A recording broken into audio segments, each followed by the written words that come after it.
Good morning, everyone. This is my fourth video about the WTC. This is my recap of my game 4, which was the first of the second day. By this point, my team had gone down in the standing. We had sort of lost out in the pool of death, although I myself felt rather well because I was on 2 draws against the best players in the world and on 1 win. So I felt like I was doing okay. Um, Unfortunately, the team we were knocked down and we were at a point where we needed a submarine to happen for us. Um, so and we went into game 4 at the bottom of the lists. And we were matched up against the Irish team. Now, the Irish team had attended in Cork as well and gotten their ass handed to them, and they attended again, and um, well, they got beaten again, but they won one of their rounds, and that was epic, and I'm so grateful that they did. Um, and I think they won the the after game sequence because when they met up with us at the table, there were some of their players who were still in bed because they had been partying till very late in the morning. So they certainly enjoyed themselves, and they were all round good guys to play. They were really awesome, and they were not actually bad players. They were both they were good players. They had fairly decent lists. Um, the guy that I played, Connor, um, he was he was so hungover that the most of the game he simply sat with his head in his hands and one eye closed and moved his pieces as well as he could. And he knew that his number was up as soon as he saw that he was matched up against me. He knew that this was not going to happen.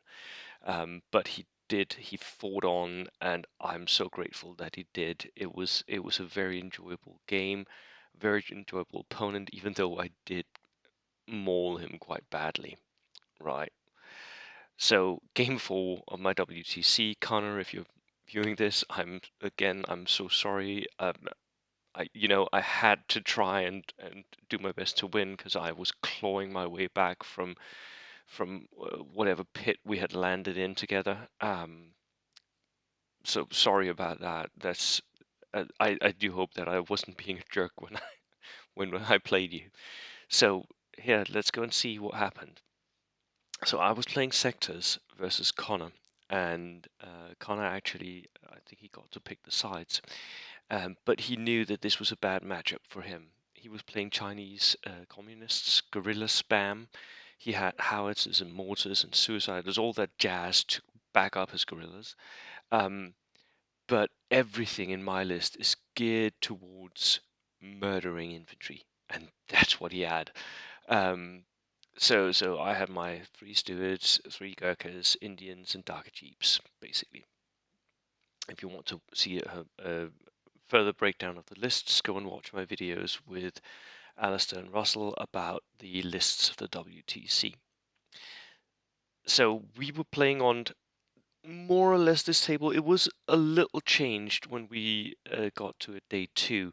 Um, so you can see these individual pieces. These are individual ruin pieces, and um, we actually ended up in our feedback saying to the WTC that uh, we find these pieces really good, but we think they should equip them with bases, so that because what we ruled at the table, me and the Irish captain, and we did so as well with the Germans, was that these like 4 pieces here constituted a ruin, and the ruin would go from corner to corner. The same with 2 Ps here, that would be from corner straight across to corner. Um, it would be helpful to have the actual base there for that. Um, But since I had helped set up this table, I couldn't complain too much. Um, so but it really worked well. It's a good table. There are lots of line of sight blockings here. So lots of places to hide, lots of hard cover. That worked well. It was a good table to play on. And it was a good table for both Connor's army and for mine. Both of us really want tables that are like this, with these lists. Um, Connor a little bit more than me, I think. Connor gets the roll off, he gets to pick the sectors. He picks this one up here, where he had some rather nice. He had a howitzer here which had a view down to my sector all the way here, because these houses were a little bit, or these ruins were a little bit more pushed together, so you could actually view all the way down here in my sector. He sets up a mortar as well, so both of them are in ruins. He sets up a line of infantry that he can shoot um, from behind that infantry, and then he sets up his guerrillas everywhere else. Um, I set up my infantry in my sector here, and prep bombardment goes off, and I get it. He does not, I think. Actually, I think he rolls a one, which was rough. Um, so I prep him, and I think I kill like one guy. Can't really remember the prep. Oh, he actually had two guns, didn't he? He had one here and one down there, and something up here as well. So he had quite a lot of artillery in his list. Um, so my plan was to have the Gurkhas sort of stop his guerrillas from entering my sector from the neutral zone. So I wanted my Gurkhas to engage his guerrillas in first skirmishing, whittle him down a bit, and then charge him away. Kill as much as I could of the guys in the neutral zone across from me. He was always going to have units in the neutral zone on my side at some point, and I wanted my stewards and jeeps to move on from the reserves and just pepper them as soon as he had moved and he was standing, and I just wanted to delete one unit a turn at least. And then as soon as that was cleared, I wanted to push towards his zone. So I hope you can see that I'm sort of playing sectors here as if it was kill points, because that benefits my lists that and my playstyle for that list. I am That list is geared towards murdering infantry. When I face infantry lists, I will simply play most missions as if they were kill points, because that in turn 5 and 6 that will open up everything else for me once I kill 4, 5, 6 units. So so that was the plan.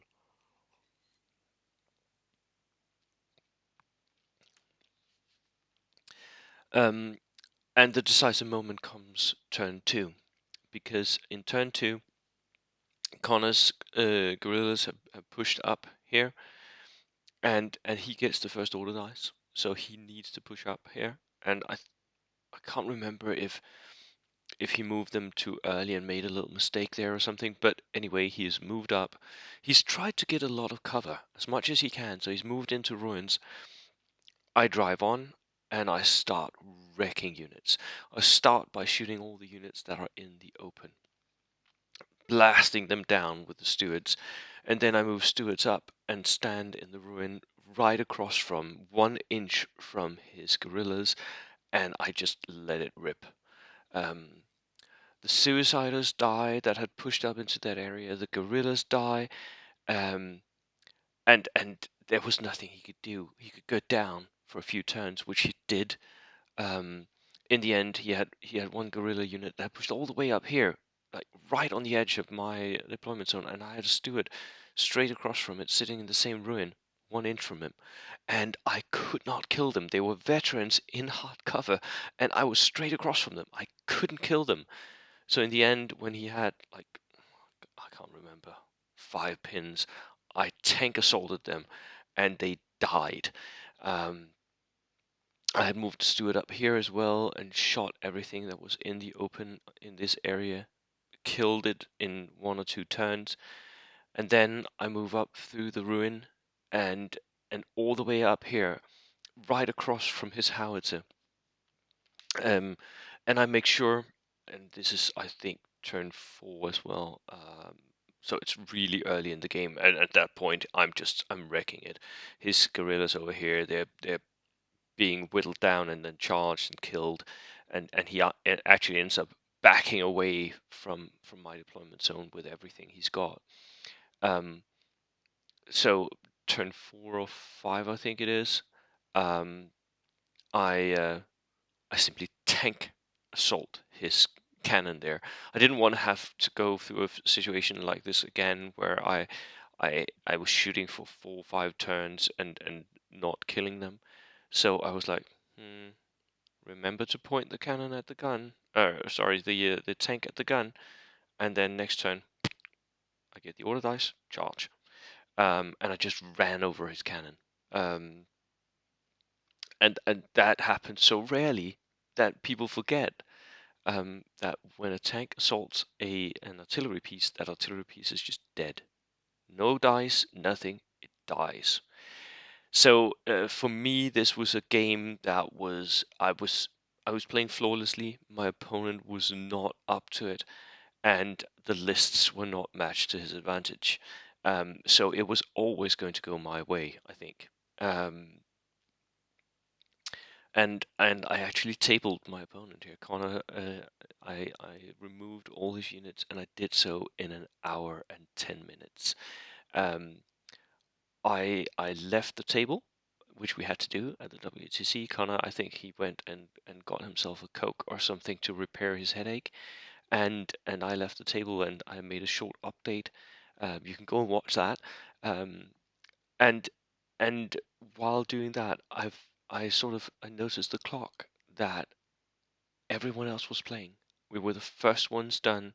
We were, um, and we had only played an hour and 10 minutes from 2.5 hours of playtime. So it was extremely quick, very decisive. I don't think I made any mistakes in this game. Um, there were no points where I felt like, that could have, maybe I should have done that differently. I don't think so. All my placements were right. All my plan worked out as it should have. I predicted my opponent's moves. I shot him down when I needed to. Everything worked as it should. Which these games, they will crop up sometimes. You'll end up feeling that you can't actually do anything wrong. Everything's just sliding through butter. And it was a massive win, as I said. I did lose some units. Can't remember what it was though. For the life of me, I can't remember what it was. But I lost 4 units and he lost 16. So, yeah, yeah, that was bad. Oh, I do remember I lost my Indians to a charge by his guerrillas, which I then countercharged with my Gurkhas and won that match. Um, yeah, so that was it. That was my game 4. Um, a very enjoyable game for me. A hard one for Connor. Um, thank you so much for playing, Connor, because that was not expected of you. You were feeling so bad. I was like, okay, let's just, we can even call this off. I felt like that was that would have been the decent thing to do, but you were being a good sport about it, and you took it through a beating like a man, like a true gentleman. So I really enjoyed that. Thank you everyone for tuning in, and that was game 4. Cheers.